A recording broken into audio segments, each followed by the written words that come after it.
Assalamualaikum warahmatullahi wabarakatuh. Pimpinan dan anggota Komisi 11 yang saya hormati, Ibu Menteri Keuangan, Bu Sri Mulyani yang saya hormati, para Wakil Menteri, para Dirjen, dan seluruh jajaran Bapak Ibu sekalian yang berbahagia.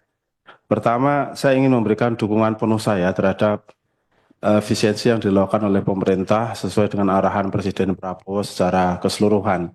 Kita tahu bahwa efisiensi ini adalah hal yang lumrah dan biasa dilakukan oleh setiap pemerintahan termasuk di Indonesia.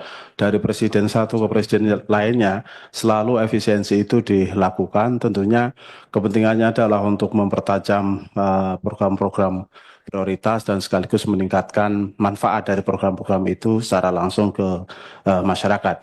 Hanya saja dalam konteks ini saya ingin sedikit reminding lah Bu Menteri dan pemerintah secara keseluruhan agar sejumlah mungkin ekses-ekses ataupun resiko-resiko entah besar entah kecil yang muncul itu bisa dimitigasi. Nah, sehingga saya juga ingin menyarankan kepada pemerintah secara keseluruhan agar komunikasi politiknya itu bisa lebih baik sehingga masyarakat tidak salah paham.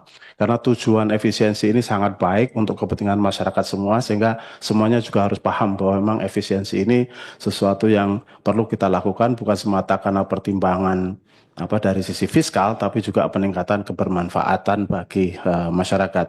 Yang kedua, um, saya juga ingin memberikan sedikit catatan khusus yang terkait dengan Kementerian Keuangan. Ini luar biasa karena efisiensinya hampir mencapai 9 triliun. Saya kira ini patut kita apresiasi. Hanya kita ingatkan agar nanti jangan sampai mengganggu efektivitasnya, terutama dalam hal pengawasan, terus kemudian digitalisasi pajak dan juga kepatuhan pajak.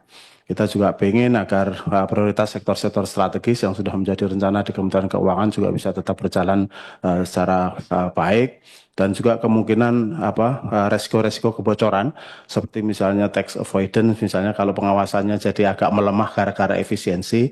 Nah, menurut saya ini harus dilihat betul.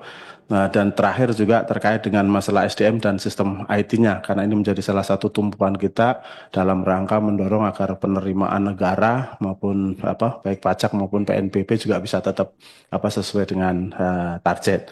Nah, yang terakhir Bu Menteri, ini kalau lihat grafiknya Bu Menteri soal efisiensi ini agak menarik karena kalau saya lihat satu saja misalnya dari total belanja di birokrasi itu 2019 kan sekitar 2,6 triliun tuh. Terus kemudian 2025 2, triliun. Saya melihat ini jadi benchmarknya awalnya mungkin 2019, jadi angkanya segitu kan. Terus kemudian sekarang Ibu bisa efisiensikan sampai 967 triliun. Saya tidak tahu misalnya nanti hasil dari efisiensi tahun ini seperti apa, tapi kalau misalnya di Kementerian Keuangan bisa bagus dan mungkin juga di kementerian-kementerian lain bisa bagus dengan efisiensi yang dilakukan, ini artinya kan efisiensi tahun 2025 bisa menjadi benchmark. Benchmark ya sudah, kalau misalnya belanja birokrasi di Kementerian Keuangan ya kurang lebih more or less 1T kira-kira gitu. Nah, ini kalau kedepannya bisa kita lakukan itu sehingga dari sisi fiskalnya program-program pembangunan itu bisa digenjot secara lebih baik. Saya kira itu beberapa catatan saya, Pak Ketua. Sekali lagi saya ingin memberikan dukungan dan apresiasi terhadap kinerja Kementerian Keuangan, Bu Menteri dan seluruh jajaran dan juga pemerintah pada umumnya. Percayalah bahwa insya Allah dengan niat baik, dengan political will yang baik, efisiensi yang kita lakukan ini akan benar-benar bermanfaat untuk rakyat kita semua. Terima kasih. Wallahul muwaffiq ila aqwamit thoriq. Assalamualaikum warahmatullahi wabarakatuh. Waalaikumsalam warahmatullahi wabarakatuh. Ini ada permintaan khusus dari Pak Khalid, mau bicara singkat padat, jangan mengulang Pak ya. Tidak mengulang Pak Pimpinan. Terima kasih Pimpinan diberikan kesempatan. Bu Menteri yang kami hormati dan spesial buat Pak Anggito, selamat atas pengukuhan guru besarnya. Saya kira pemaparan dari Bu Menteri sudah sangat baik dan sesuai dengan impres. Cuma ada satu hal yang ingin kami pertajam, yaitu mengenai belanja pegawai. Belanja pegawai ini kami harapkan ini juga termasuk untuk pegawai kontrak atau honorer. Karena banyak juga masukan, aspirasi dari masyarakat bahwa mereka ketika masih terikat dengan kontrak, mereka tetap bisa bekerja dan mendapatkan haknya. Dan Bapak Ibu semua yang saya hormati, saya titip kepada Bu Menkyu bahwa kita tetap memiliki tugas konstitusional. Kami harapkan efisiensi ini juga tetap dengan koridor konstitusional 20% APBN untuk pendidikan. Insya Allah kita semua mendukung efisiensi apa yang dilakukan oleh Presiden Prabowo adalah untuk kesejahteraan dan kemajuan Indonesia. Terima kasih. Assalamualaikum warahmatullahi wabarakatuh. Waalaikumsalam warahmatullahi wabarakatuh. Tadi sudah ada banyak pertanyaan, Bu. Tapi ini pertanyaan yang menurut ukuran saya tidak sebanyak biasanya. Jadi mudah-mudahan ini Ibu Menteri bisa menjawab dengan cepat dan kita langsung ke kesimpulan. Terima kasih pimpinan dan para anggota yang telah menyampaikan. Saya sangat cepat. Efisiensi memang tujuannya untuk makin mempertajam tujuan Astacita. Kami juga menyetujui tadi bahwa permintaan atau pandangan dari seluruh anggota dan pimpinan agar tidak mempengaruhi output, outcome, dan target. Kita juga akan fokus kepada hal itu.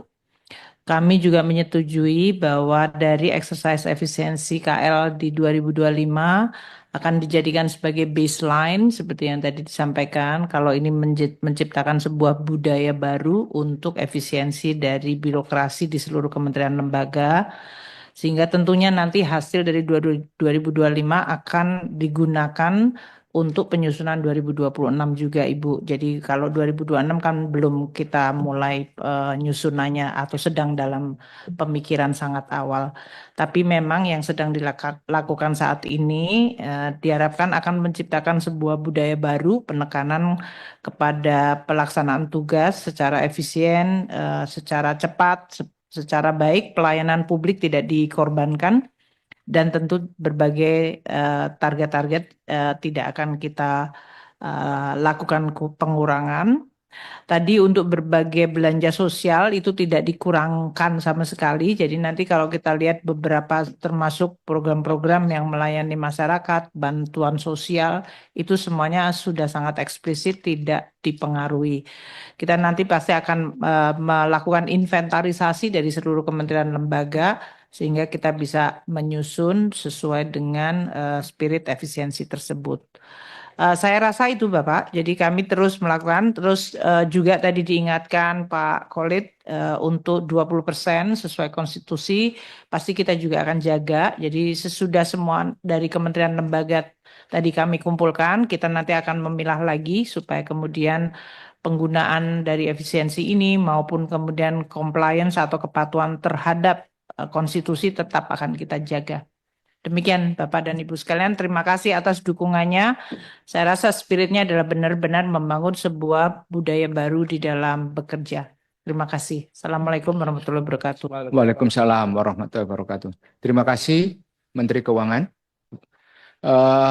Kita masuk kepada tahapan berikutnya yaitu kesimpulan. Rancangan kesimpulan dulu.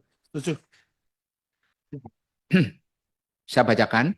Rancangan kesimpulan Rapat Kerja Komisi 11 DPR RI dengan Menteri Keuangan masa sidang 2 tahun 2024-2025 hari Kamis tanggal 13 Februari 2025. Komisi 11 DPR RI bersama Menteri Keuangan menyepakati hal-hal sebagai berikut. 1.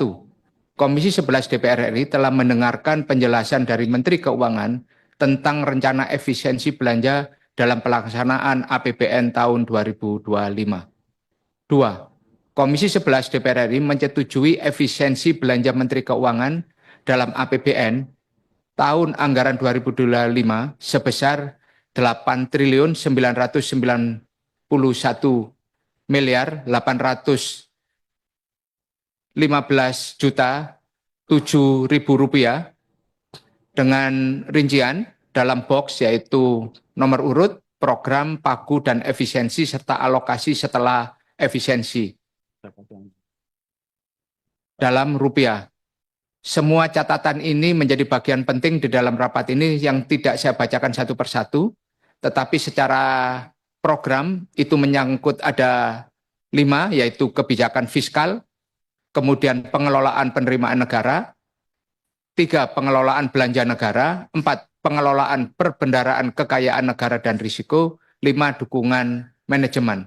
Secara total, pagu awalnya adalah 53 triliun 195 miliar 389 juta 273 ribu, dikurangi efisiensi yang tadi sudah disampaikan menjadi 44 triliun 203 miliar 574 juta 266 ribu rupiah. 3. Tujuan efisiensi anggaran Kementerian Keuangan tahun anggaran 2025 adalah untuk memperbaiki tata kelola dan tata kerja, sumber daya, tenaga, biaya, dan waktu sehingga menghindari pengeluaran yang tidak diperlukan dan mengoptimalkan hasil kerja. 4. Kementerian Keuangan dalam melakukan efisiensi anggaran telah mempertimbangkan dan memastikan bahwa efisiensi anggaran dilaksanakan dengan strategi dan mitigasi program tertentu sehingga tidak akan mengurangi kualitas pelayanan umum serta tetap dapat menjalankan target dan fungsi mandatori kelembagaan sesuai amanat peraturan perundang-undangan. 5. Menteri Keuangan akan memberikan jawaban tertulis atas pertanyaan dan tanggapan pimpinan dan anggota Komisi 11 DPR RI paling lama 7 hari kerja. Saya tawarkan kepada anggota dengan rancangan kesimpulan ini. Setuju? Setuju semua ya? Saya sampai tawarkan kepada Ibu Menteri. Bagaimana Bu? Saya sih senang Pak kalau belanja Menteri Keuangan, tapi itu belanja Kementerian Keuangan Pak. Jadi poin 1 penjelasan dari Menteri Keuangan tentang rencana efisiensi belanja dari nomor 2 ya, Kementerian Keuangan. Ya, itu saja, Pak. Terus mungkin sedikit tadi yang efisiensi barang waktu dan mungkin barang milik negara juga, Pak, karena kan kita efisiensinya termasuk space, tenaga, biaya, waktu dan barang milik negara. Sumber daya itu termasuk barang milik negara. Barang milik negara dan barang milik negara. Karena tadi belanjanya Kementerian Keuangan, jadi jadinya barangnya milik negara, Pak. Iya, kalau enggak milik saya, Pak. Barang milik. Demikian, Pak. Terima kasih, ini semuanya sesuai, Pak. Setuju, Bu ya? Setuju. Oke. Kita setujui kesimpulan rapat tadi. Bapak Ibu sekalian yang saya hormati, selesai sudah rapat kita membahas efisiensi Kementerian Keuangan di tahun anggaran 2025 sesuai dengan Inpres nomor 1 tahun 2025. Sebelum rapat saya tutup, silakan Bu Menteri untuk menyelesaikan kalimat penutup. Pimpinan dan Komisi 11, para anggota yang kami hormati, terima kasih atas dukungan terhadap langkah efisiensi yang kami lakukan sesuai dengan Inpres nomor 1 2025. Tentu dukungan dari Komisi 11 dan tentu tadi juga berbagai masukan serta berbagai permintaan agar Kementerian Keuangan tetap menjaga dan memonitor secara baik langkah-langkah ini akan menjadi bekal bagi kami untuk menjalankan efisiensi. Terima kasih pimpinan atas seluruh dukungan dan juga persetujuan atas rapat sore hari ini. Wassalamualaikum warahmatullahi wabarakatuh. Waalaikumsalam warahmatullahi wabarakatuh. Dengan mengucap syukur alhamdulillah dan permintaan maaf apabila ada kalimat dan perkataan yang kurang berkenan, saya akhiri rapat ini dengan ucapan alhamdulillahirabbil alamin.